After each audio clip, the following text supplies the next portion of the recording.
What's going on, guys? Don Marino here, and today I got the S20 in, and I'm gonna give you my initial thoughts on this phone. Let's get into it. Alright, so there's really like four big things that I want to talk about. There's the camera, the display, the battery, and just the overall phone itself. Alright, so that first thing is gonna be the battery. The battery on the standard S20, which is the one I got here, is gonna be that 4,000 milliamp hour battery. So realistically, in terms of smartphone batteries, it is one of the larger ones on a smartphone, other than its big brother, the Ultra, which has the 5,000 milliamp hour battery. And I gotta say, overall, the battery gets me through the day with some pretty heavy use, actually. I'm not, trying to save the battery. I'm not actively turning my screen brightness down when I really want it higher. I'm not worrying about what apps I got open. I'm not worrying about anything. I'm playing whatever games I want, watching videos for as long as I want to, multitasking when I want to multitask, and it lasts. So it's been 2 days now, and each day I've gotten through the day with the full battery. I've gotten home, and it's, usually my day starts around 8 a.m., and my days like today ended around 9 with 5% left on the phone. And the thing with the battery, though, is that even though it's only that 4,000 milliamp hour battery, people might want it to be bigger, 4,500, 5,000 in the standard phone. You don't need the huge battery because of the fact that you have the charging, the fast charging on this phone. So with the charger that it comes with, I just did a test right now. It took me from 5% to 41%.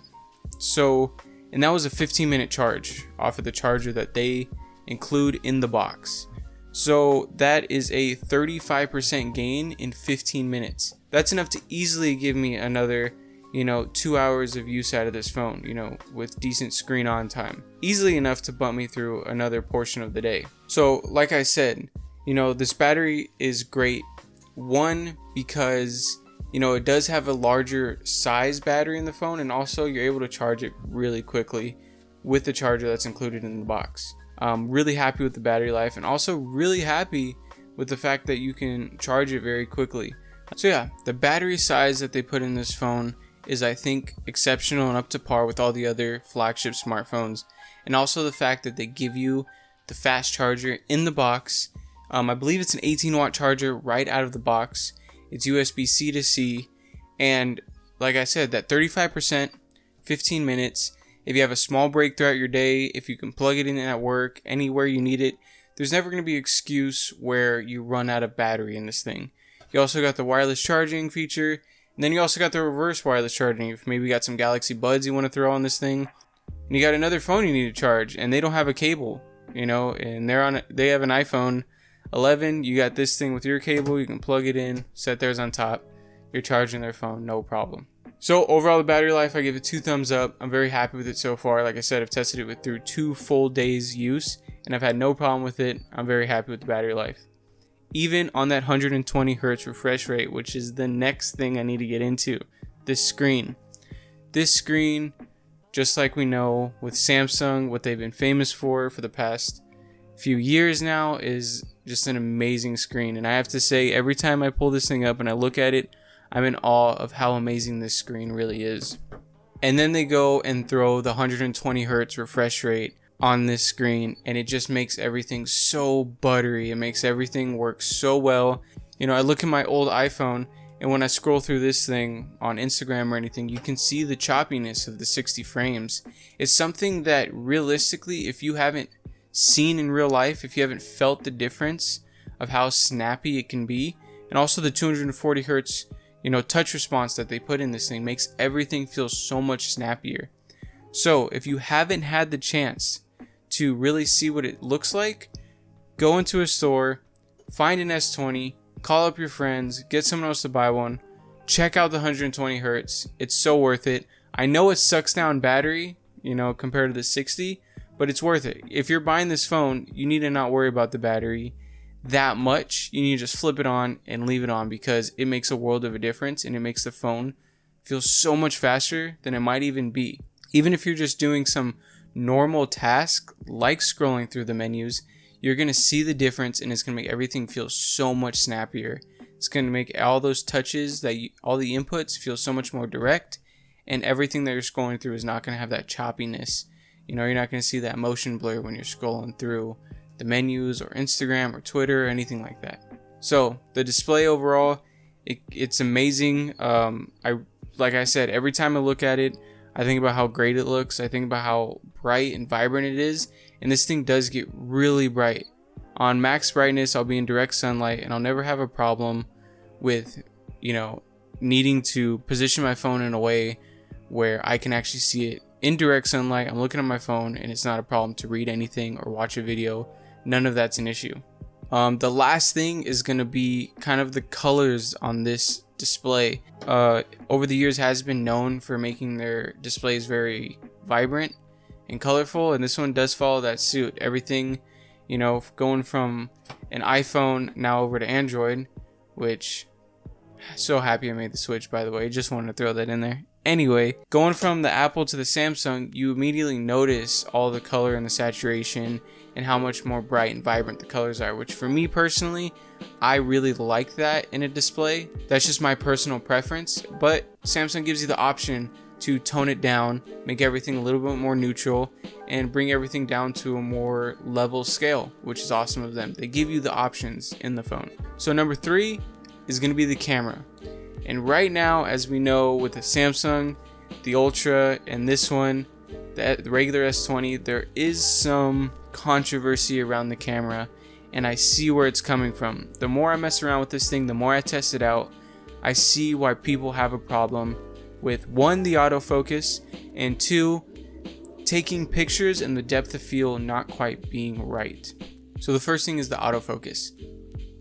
This thing hunts for the object that you want to be in focus, especially when you're up close to something. It'll hunt in and out, and I've had several occasions where I've snapped a photo and I thought I was fully on target. I thought I was fully in focus, later on to go open up the picture and realize that it was off. This is something that Samsung can improve with their software updates, and they've already said they're going to. It does suck that it wasn't polished out of the box, through their testing, and realized that the autofocus just wasn't what it should be. It is something that they can fix. It's not a hardware issue. Thankfully, it is a software issue, and they're working on fixing it.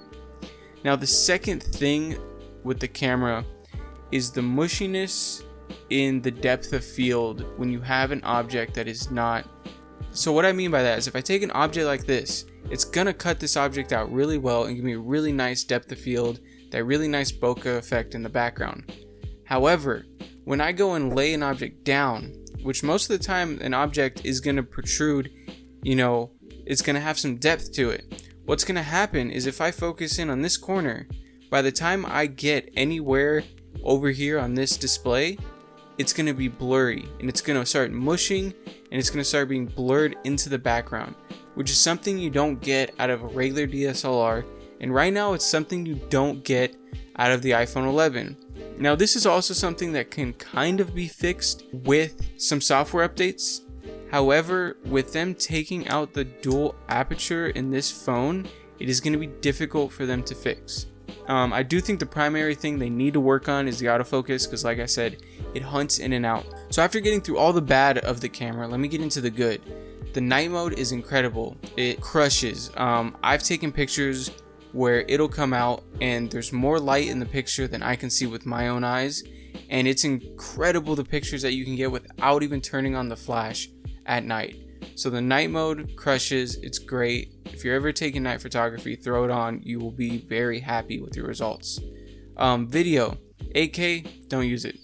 It's just not there yet. It's not, unless you're taking an 8K video of something that is very still. That way you can pull stills from the video later on.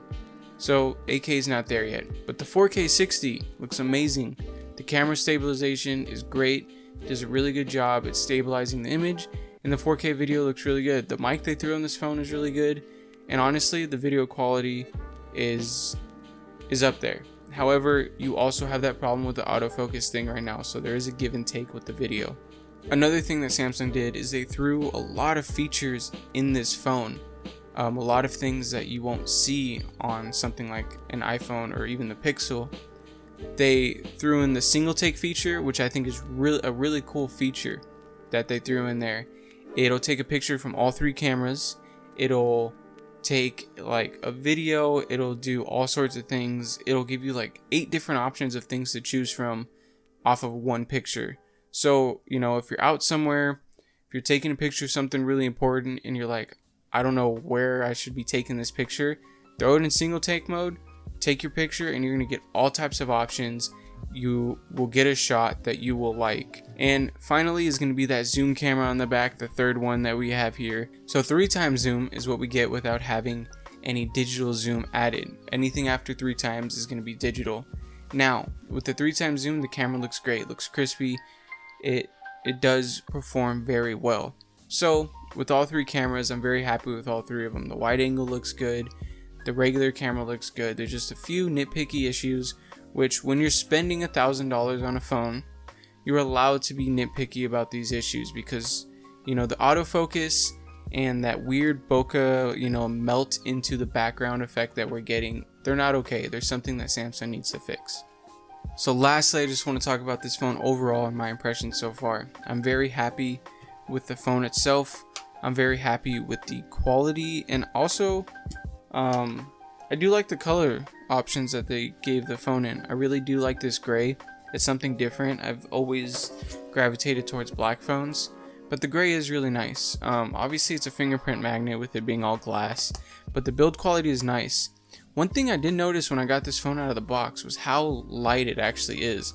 I don't know if it's because the materials they use around the edges are less tough material or what it is, but compared to even an iPhone 7, which I have here, which is what I was using previously, this phone is heavier. This phone is heavier, but it's not even noticeable. Maybe it's because it's spread out throughout a longer distance. I really do want to look up the specs and how much this phone weighs versus that one, because I don't think it's a lot more, which is nice. It's nice to have the bigger phone and not have it weigh a lot more. I do like how versus last year's S10, they decided to throw the hole punch in the middle, kind of like the Note, instead of having it off to the side. I think in the middle is nice. It's not intrusive. A couple miscellaneous things that I got going on in my head are the unlock features, the unlocking with the face, and also the in-glass fingerprint sensor. They're saying it's the same one as they used last year, so they didn't really upgrade on that, which is fine. I do hear people complaining about how it's not quite as fast as something like Touch ID. However, when you're talking about Touch ID, it's kind of hard to compare the in-glass fingerprint sensor to Touch ID because as of right now, no new iPhone actually has Touch ID. They're all face unlock only. So it's nice that Samsung gives you that extra option, even if it takes a little bit longer. You know, once you get used to it, the extra amount of time it takes is really not a big deal. So overall, my first impressions after using this phone for 2 days, I am enjoying it. I really love the screen. The battery life is amazing. The fast charging is great. The camera needs some work, and I think it's all software based, and I think it's something that they can fix. I love all the features, and I'm loving messing around with it. So I really appreciate you guys watching my initial thoughts on the S20. I'm gonna have a full kind of in-depth review on the camera. I want to do a camera test, this one versus a iPhone 11. I think that's more of a direct comparison, and I think that's more the comparison that people want to see, because I think more people are going to be in the market for this phone versus the Ultra because of how expensive the Ultra is. So I want to do an in-depth camera review. I want to do a in-depth review of the phone, kind of going over it all after I've used it for about a week or two. So make sure you guys stay tuned. There's definitely some S20 stuff that's going to be coming. Also got tech news. I also got a new series I want to start about video games coming out, you know, each month. So I really appreciate you guys checking out the channel, and make sure you go down, hit the like button, subscribe. It means a lot. And until I got something else for you guys, thanks for watching.